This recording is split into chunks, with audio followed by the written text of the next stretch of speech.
नमस्ते साथीहरू, तपाईहरूलाई नेपाली मुभी रिक्याप्समा हार्दिक स्वागत छ। आज हामी 2008 सालमा रिलिज भएको फिल्म नेभर ब्याक डाउनको बारेमा रिक्याप गर्न गइरहेका छौं।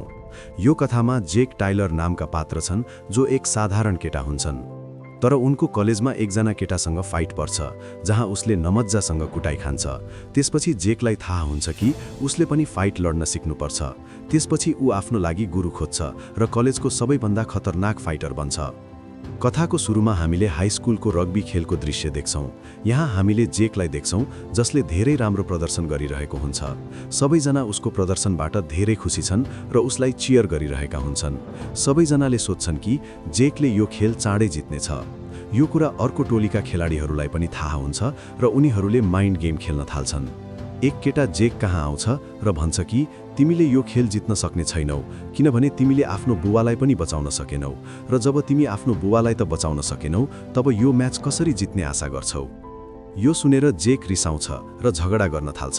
उनीहरू दुई बीच कुटाकुट सुरु हुन्छ। त्यसपछि नचाहे पनि दुवै टोलीले एक अर्कालाई कुटपिट गर्न थाल्छन् र खेल नै रद्द हुन्छ। सबैजना आफ्नो लकर रुममा फर्किन्छन् जहाँ जेक एक्लै बसेको हुन्छ। त्यसपछि उसको एक साथी उसको नजिक आउँछ र भन्छ कि हामी सबै घुम्न जाँदैछौँ, के तिमी हामीसँगै आउँछौ। त्यसपछि उसले भन्छ कि म जान सक्दिनँ किनभने मेरो सम्पूर्ण परिवार अर्को शहरमा सर्दैछ, त्यसैले म छिटो घर जानुपर्छ। त्यसपछि जेक घर आइपुग्छ। घरमा हामीले जेककी आमा मार्गोट र उनको कान्छो भाइ चार्लीलाई देख्छौँ। चार्ली धेरै राम्रो टेनिस खेल्छन् र टेनिस स्टार बन्न चाहन्छन्। जेकको सम्पूर्ण परिवार फ्लोरिडा सर्ने तयारीमा छ। मार्गोटले भन्छिन् तिमीले सबै सामान प्याकिङ गर्नुपर्छ किनभने चार्ली अझै सानै छ र म काममा जानुपर्छ। मार्गोट जेकसँग सधैँ रिसाइरहेकी हुन्छन् किनभने उनी जहाँ गए पनि झगडामा पर्छन्। मार्गोटलाई उनको छोरा झगडामा परेको विचार मन पर्दैन। त्यसपछि जेक प्याकिङ गर्न थाल्छ। प्याकिङ गर्दा चार्लीको हातबाट एउटा लुगा खस्छ। त्यसपछि हामी देख्छौँ कि प्याकेजमा उनको बुबाको लुगा छ। मार्गोटले सबै सर्टहरू हेर्न थाल्छिन् र चार्ली भन्छन् कि उनको बुबासँग बिताएका दिनहरू धेरै विशेष थिए। तर चार्लीले अरू केही भन्न अघि जेकले चार्लीलाई चुप लगाउँछ। अनि हामीले जेक र उनको बुबाको कथा थाहा पाउँछौँ। एकपटक जब जेक र उनका बुबा बाहिर थिए, जेकका बुबाले धेरै पिएका थिए। त्यसबेला जेकले उनलाई भन्छ कि उनी गाडी चलाउँछन्, तर उनका बुबाले भन्छन् होइन, म गाडी चलाउँछु। यति धेरै खाएपछि उनी आफैले गाडी चलाउँछन्, तर कार दुर्घटनामा पर्छ र जेकका बुबाको दुर्घटनामा मृत्यु हुन्छ। त्यसबेलादेखि जेकलाई लाग्छ कि यदि उसले त्यो दिन गाडी चलाएको भए आफ्नो बुबालाई बचाउन सक्थ्यो। यदि उसले गाडी चलाएको भए उसका बुबा अझै जीवित हुन्थे। त्यसैले ऊ सधैँ आफूलाई दोष दिन्छ र अरूले पनि उसैलाई दोष दिन्छन्। त्यसपछि हामी जेकलाई देख्छौँ। उसले त्यो लुगा भएको बक्समा युजलेस स्टफ लेख्छ। त्यसपछि ऊ आफ्नो सम्पूर्ण परिवारसँग फ्लोरिडा निस्कन्छ। फ्लोरिडामा सरेपछि भोलिपल्ट जेक आफ्नो नयाँ स्कुल पुग्छ, तर ऊ स्कुल जाँदै गर्दा उसले केही केटाहरूले एउटा केटालाई कुटिरहेको देख्छ। त्यो केटाको नाम म्याक्स हुन्छ, तर जेक झगडामा सामेल हुन चाहदैन र अगाडि बढ्छ। तर अलि टाढा गएपछि उसले केटालाई बचाउनुपर्छ भन्ने महसुस गर्छ। त्यसपछि ऊ फर्केर आउँछ र म्याक्सलाई बचाउने प्रयास गर्छ। तर जब ऊ म्याक्सलाई बचाउन पुग्छ, म्याक्सले उल्टो जेकलाई हान्न थाल्छ। बाँकी मानिसहरू पनि जेकसँग रिसाउँछन्। यहाँ हामी बुझ्छौँ कि यी सबै मानिसहरू अभ्यास गरिरहेका थिए। तब ऊ त्यहाँबाट निस्केर कक्षामा जान्छ। ऊ कक्षामा हुँदा एक शिक्षकले कक्षामा बसेकी एक नारीलाई प्रश्न सोध्छन्। त्यो नारीको नाम बाहा हुन्छ र त्यसपछि उनी भन्छन् कि उनलाई यो प्रश्नको उत्तर थाहा छैन। त्यसपछि उसले एक एक गरी सबैलाई प्रश्न सोध्न थाल्छ, तर प्रश्नको उत्तर कसैसँग हुँदैन। त्यसपछि जेकले सही उत्तर दिन्छ। जेकको दमदार उत्तर सुनिसकेपछि त्यो नारी धेरै प्रभावित हुन्छन् र कक्षा समाप्त हुने बित्तिकै दुवैजना कुरा गर्न थाल्छन्। ती नारी हेर्नमा धेरै सुन्दर छिन्, स्वर्गको अप्सरा जस्तै, र उनी धेरै मिठो बोल्छिन् र सधैँ मुस्कुराइरहेकी हुन्छन्। जेकलाई यो कुरा धेरै मनपर्छ।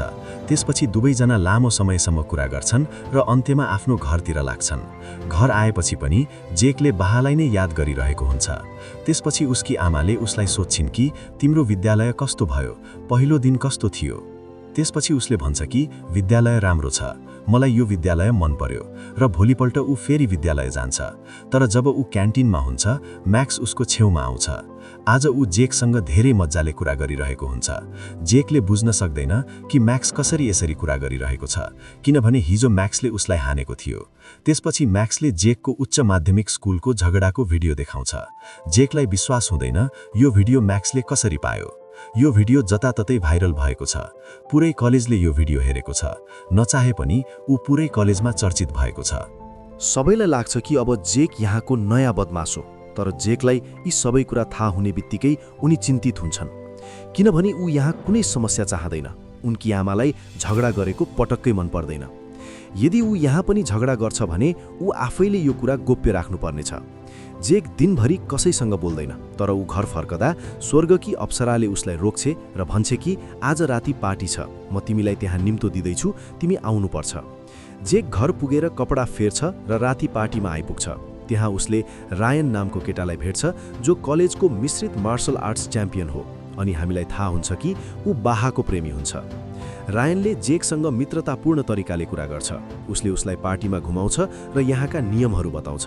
त्यसपछि उसले जेकलाई बाहिर लैजान्छ, जहाँ केटाकेटीहरूको भिड हुन्छ। भिडको बीचमा दुई केटाबीच झगडा भइरहेको हुन्छ र सबैजना उनीहरूलाई हौसियाइरहेका हुन्छन्। यो झगडा हेरेपछि रायनले जेकलाई सोध्छ कि ऊ जेकसँग लड्न चाहन्छ। रायनको चुनौती सुनेपछि जेकले सबै कुरा बुझ्न थाल्छ। उसको भिडियो जताततै भाइरल भएको हुन्छ र मानिसहरूले उसलाई कलेजको सबैभन्दा राम्रो लडाकु ठान्छन्, तर जेक लड्न चाहँदैन। रायनलाई लाग्छ कि ऊ नै कलेजको सबैभन्दा राम्रो लडाकु हो, तर अहिले कलेजभरि यो हल्ला छ कि जेक सबैभन्दा राम्रो हो। उसले जानी जेकलाई यहाँ बोलाएको थियो ताकि ऊ सबैको अगाडि जेकसँग लड्न सकोस् र संसारलाई ऊ जेकभन्दा राम्रो छ भनेर प्रमाणित गर्न सकोस्। त्यसपछि सबैले जेकलाई हौस्याउन थाल्छन्, किनभने सबैजना यी दुई बीचको झगडा हेर्न चाहन्छन्। सबैजना जेक र रायनको नाम चिच्याइरहेका हुन्छन् र उनीहरू लडेको हेर्न चाहन्छन्। म्याक्सले यो झगडा रेकर्ड गर्न आफ्नो क्यामेरा पनि निकाल्छ, तर जेक लड्न चाहँदैन। त्यसैले उसले लड्न अस्वीकार गर्छ र त्यहाँबाट निस्किन खोज्छ। तर रायनलाई थाहा छ जेकलाई कसरी उक्साउन सकिन्छ। त्यसैले ऊ जेकको नजिक जान्छ र उसको बुबाको बारेमा नराम्रो बोल्न थाल्छ। यो कुराले जेकलाई अत्यन्तै रिस उठ्छ र ऊ रिसको आवेगमा रायनसँग लड्न आउँछ। तर जेकले कहिल्यै लडाईँको राम्रो अभ्यास गरेको हुँदैन, उसले लडाईँको तालिम पनि लिएको छैन। उसले आफै लड्न सिकेको हुन्छ र अर्कोतर्फ रायन हरेक दिन तालिम गर्छ र लडाईँको तालिम पनि लिएको हुन्छ। त्यसपछि यी दुई बीच झगडा सुरु हुन्छ, तर जेक र रायन बीचको फरक राम्ररी नै देखिन्छ। रायनले जेकलाई धेरै नराम्रोसँग कुट्छ। यो देखेपछि कलेजका सबैले महसुस गर्छन् कि रायन जेकभन्दा धेरै राम्रो लडाकु हो र उसको अगाडि जेक केही पनि होइन। झगडा सकिन्छ र उनीहरू त्यहाँबाट फर्कन्छन्। जेक सिधै आफ्नो कोठामा जान्छ, तर चार्लीले ढोका खोल्छ। आफ्नो दाइको रगतले भरिएको सुनिएको मुख देख्दा ऊ अचम्मित हुन्छ। त्यसपछि जेकले चार्लीलाई आमालाई यसबारे नभन्न भन्छ र चार्ली भन्छ कि उनकी आमाको आँखा छ र उनले उसले के गरेको छ भनेर बुझ्ने छिन् र ढोका बन्द गरेर जान्छ। जेक धेरै रिसाउँछ। ऊ यति नराम्रोसँग अहिलेसम्म हारेको थिएन। ऊ आफैलाई लज्जित महसुस गर्छ र यो लज्जाको कारण ऊ घरै बस्छ। अर्को हप्ता ऊ दिनभरि यसबारे सोच्दै घरैमा बस्छ र उसलाई देखेर यस्तो लाग्छ कि ऊ फेरि कहिल्यै विद्यालय जान चाहँदैन। त्यसपछि म्याक्स उसको घरमा आउँछ र जेकलाई भन्छ कि तिमी कति समय घरमा लुक्नेछौ, म तिमीलाई बाहिर निकाल्न आएको छु। यदि तिमीलाई लाग्छ कि सम्पूर्ण कलेजमा तिम्रो अपमान भएको छ भने तिमीले लड्न सिक्नुपर्छ र सबैलाई जवाब दिनुपर्छ। मेरो प्रशिक्षक सबैभन्दा राम्रो प्रशिक्षक हो, उसको नाम जोन रोका हो, म तिमीलाई उसकहाँ लगान्छु। अनि यसो भन्दै जेकलाई रोकाको लडाई गर्ने व्यायामशालामा लगान्छ, तर उसले कसैलाई पनि त्यत्तिकै आफ्नो एकाडेमीमा भर्ना गर्दैन। पहिले उसले जेकलाई धेरै परीक्षणहरू दिन्छ र धेरै शारीरिक गतिविधिहरू गराउन लगाउँछ। जब रोकालाई विश्वास हुन्छ जेक साँच्चीकै बलियो र सक्षम छ, तब उसले उसलाई भर्ना गर्छ। तर यसका साथसाथै उसले यो पनि भन्छ कि तिमी कहिल्यै व्यायामशाला बाहिर झगडा नगर र यदि मैले थाहा पाएँ कि तिमीले बाहिर झगडा गरेको छौ वा कसैलाई चोट पुर्याएको छौ भने म तिमीलाई त्यो दिन व्यायामशालाबाट निकालिदिनेछु। जेक पनि यी सबै शर्तहरूमा सहमत हुन्छ, तर भित्रभित्रै ऊ रायनसँग अझै रिसाएको हुन्छ र उसलाई पिट्न चाहन्छ। तर ऊ अझै पनि रायनसँग डराउँछ, त्यसैले ऊ विद्यालय जाँदैन। ऊ घरैमा बस्छ र लामो समयसम्म कलेज जाँदैन। बाहा पनि जेक कलेज आउँछ भनेर धेरै दिन पर्खन्छन्, तर जब ऊ कलेज आउँदैन उनी उसको घरमा जान्छन् र जेकसँग माफी माग्छिन् र भन्छन् कि तिमीलाई पार्टीमा निम्तो दिने र तिमीलाई झगडा गराउने मेरो कुनै उद्देश्य थिएन, त्यसैले म तिमीसँग माफी माग्न चाहन्छु। तर उसले भन्छ, म तिमीलाई माफ गर्दिन, तिमीले जानी मलाई त्यहाँ बोलाएर मेरो अपमान गर्यौ। त्यसपछि केही बेरपछि मार्गेट घर आउँछिन् र जेकलाई सोध्छिन् कि तिमीले ब्याङ्कबाट पैसा किन निकाल्यौ। तब उसले भन्छ कि उसले नयाँ मिश्रित मार्शल आर्ट्स व्यायामशालामा भर्ना लिएको छ, यसका लागि मैले पैसा निकालेको हुँ। त्यसपछि यी शब्दहरू सुनेपछि मार्गेट रिसाउँछिन् र भन्छन् कि तिमी फेरि गलत बाटोमा गइरहेका छौ, म तिमी झगडा गरेको कहिल्यै हेर्न चाहदिन, तिमी जे पनि बन्न सक्छौ तर लडाकु नबन, यो लडाईको बाटो छोड। तर जेकले आफ्नी आमाको कुरा सुन्दैन। त्यसपछि कलेजमा भोलिपल्ट हामी बाहालाई देख्छौं जो बारम्बार जेकको नजिक आउन चाहन्छन् र उसँग माफी माग्न चाहन्छन्, तर जेक माफ गर्न चाहदैन।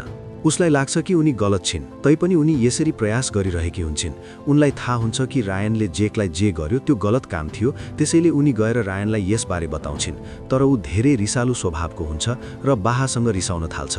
त्यसपछि बाहाले भन्छन् कि आजदेखि तिमी मेरो कोही पनि होइनौ, म तिमीसँग सम्बन्ध तोड्दैछु। रायन रिसाउँछ र आक्रामक हुन थाल्छ। त्यसपछि जेकले उनीहरूलाई देख्छ र बाहाको उद्धारमा आउँछ। तर रायनले फेरि एकपटक जेकलाई उसको बुबाको बारेमा नराम्रो भन्छ। तिमीले आफ्नो बुबालाई त बचाउन सकेनौ, यो केटीलाई के बचाउन सक्छौ, र त्यहाँबाट निस्किन्छ। त्यसपछि ऊ फेरि रिसाउँछ र आफ्नो रिस पोख्न व्यायामशाला फर्कन्छ। रोकाले जेकको नराम्रो मनस्थिति याद गर्छ र जेकलाई भन्छ, तिमी पूर्ण रूपमा शान्त नभएसम्म राम्रोसँग तालिम गर्न सक्ने छैनौ, त्यसैले यहाँबाट जाऊ र आफूलाई शान्त पार, त्यसपछि म कहाँ आऊ र अनि बल्ल हामी तालिम गर्नेछौँ। जेक म्याक्ससँग जान्छ। बाटोमा उनीहरूले केही केटाहरूलाई भेट्छन्। उनीहरूले जेकसँग निहु खोज्न थाल्छन्। ऊ रिसाउँछ र उनीहरूलाई एक एक गरी कुट्न थाल्छन्। म्याक्सले यो झगडाको भिडियो खिच्छ र इन्टरनेटमा अपलोड गर्छ। भिडियो केही समयमै भाइरल हुन्छ र कलेजका सबैलाई थाहा हुन्छ कि जेक साँच्चै बदमास रहेछ। यसपछि जेक कलेजकै चर्चित केटा बन्छ र सबैजना उसलाई भेट्न चाहन्छन् र उसको साथी बन्न चाहन्छन्। एक दिन जेक र म्याक्स पौडी खेल्ने स्थानमा रमाइलो गरिरहेको बेला बाहा त्यहाँ आउँछिन् र जेकलाई भन्छन् कि जब हामी पहिलो पटक भेटिएका थियौँ मलाई थाहा थिएन कि तिमी यति घमण्डी छौ। म तिमीसँग धेरै समयदेखि माफी माग्न खोजिरहेको थिएँ, तर तिमी मलाई माफ गर्दैनौ र तिम्रो कारणले गर्दा मैले रायनसँग सम्बन्ध तोडेको पनि थिएँ, तर अझै पनि तिमी मेरो नजिक आउन चाहदैनौ। मलाई थाहा छैन मैले के गरेको छु, तिमीले यो बारेमा सोच्नुपर्छ। रायनले यो सबै कुरा देखिरहेको हुन्छ। उसलाई डाहा लाग्छ। उसलाई सबैभन्दा बढी चित्त नबुझ्ने कुरा के हो भने जेक कलेजमा फेरि चर्चित हुँदैछ। ऊ चाहन्छ कि ऊ बाहेक कलेजमा अरू कोही चर्चित नहोस्। त्यसपछि उसले फेरि षड्यन्त्र गर्न थाल्छ र एक दिन जेक शौचालयमा एक्लै भएको मौका पारेर रायन गएर उसलाई फेरि उक्साउन थाल्छ र भन्छ कि यदि तिमीलाई साँच्चै लाग्छ कि तिमी सबैभन्दा राम्रो लडाकु हौ भने प्रतिस्पर्धामा आउनु, म तिमीसँग त्यहाँ लड्नेछु। त्यसपछि जेक एक खुट्टा लङ्गडाउँदै घर जान्छ र बीच बाटोमा म्याक्सलाई भेट्छ। म्याक्सले जेकलाई के भयो भनेर सोध्छ र उसले सबै कुरा भन्छ। घर पुगेर म्याक्सले जेकलाई प्रतिस्पर्धाको बारेमा पूरा भिडियो देखाउँछ र भन्छ कि यो खेलमा भुइँमुनि लड्ने लडाकुहरू आउँछन् र धेरै खतरनाक झगडा गर्छन् र यो झगडा दुई लडाकुहरूमध्ये एकजना नराम्रोसँग पराजित नभएसम्म समाप्त हुँदैन। त्यसपछि जेकले आफूलाई यस झगडाको लागि तयार गर्न थाल्छ, तर यसै बीचमा रोकालाई थाहा हुन्छ कि उसले बाहिर लडेको थियो र केही मानिसहरूलाई धेरै नराम्रोसँग घाइते पारेको थियो। त्यसपछि उसले जेकलाई भन्छ कि अब यहाँ तिम्रो लागि कुनै पनि ठाउँ छैन, यो व्यायामशालाको एउटा मात्र नियम छ र तिमीले त्यो नियम तोडेका छौ। अहिले नै यहाँबाट निस्किहाल र फेरि यहाँ फर्किने सोच पनि नगर। त्यसपछि जेक यहाँबाट निस्कन्छ, तर ऊ कुनै पनि हिसाबले लडाईको लागि आफूलाई तयार पार्न चाहन्छ।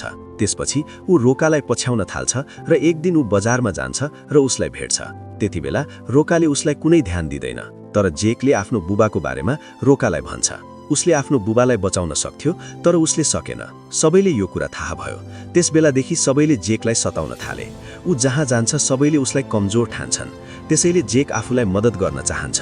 ऊ लड्न चाहन्छ र संसारलाई देखाउन चाहन्छ कि ऊ कमजोर छैन, ऊ आफैलाई मद्दत गर्न सक्छ। जेक रोकालाई भन्छ, म आफ्नो बुबालाई बचाउन सकिनँ, तर म आफैलाई बचाउन सक्छु र मलाई तपाईको मद्दत चाहिन्छ। रोकालाई यी कुराले प्रभावित बनाउँछ र जेकलाई तालिम दिन थाल्छ। उसलाई पहिले भन्दा राम्रो तालिम दिन्छ ताकि उसले रायनलाई हराउन सकोस्। यसले उनीहरू बीच घनिष्ठ सम्बन्ध बनाउँछ। एक दिन तालिमको क्रममा रोकाले जेकलाई भन्छ कि उसको बुबा एक महान लडाकु थियो र उसको जेठो दाइ पनि एक महान लडाकु थियो, त्यसैले ऊ उसको बुबाको मन पर्ने थियो। तर एक दिन उसको एक लोकल लडाकुसँग झगडा भयो। उसको दाइले त्यो लडाकुलाई धेरै नराम्रोसँग पिटेर भगाइदियो। तर यो उसको जीवनको सबैभन्दा ठूलो गल्ती भयो। भोलिपल्ट त्यो मान्छेले मानिसहरूको समूह लिएर आयो र मेरो अगाडि मेरो भाइलाई मारिदियो। मेरो बुबालाई थाहा हुने बित्तिकै उहाँले मलाई मेरो भाइलाई बचाउन नसकेकोमा दोष लगाउनु भयो। त्यसबेलादेखि म त्यहाँबाट भागेर यहाँ आएँ।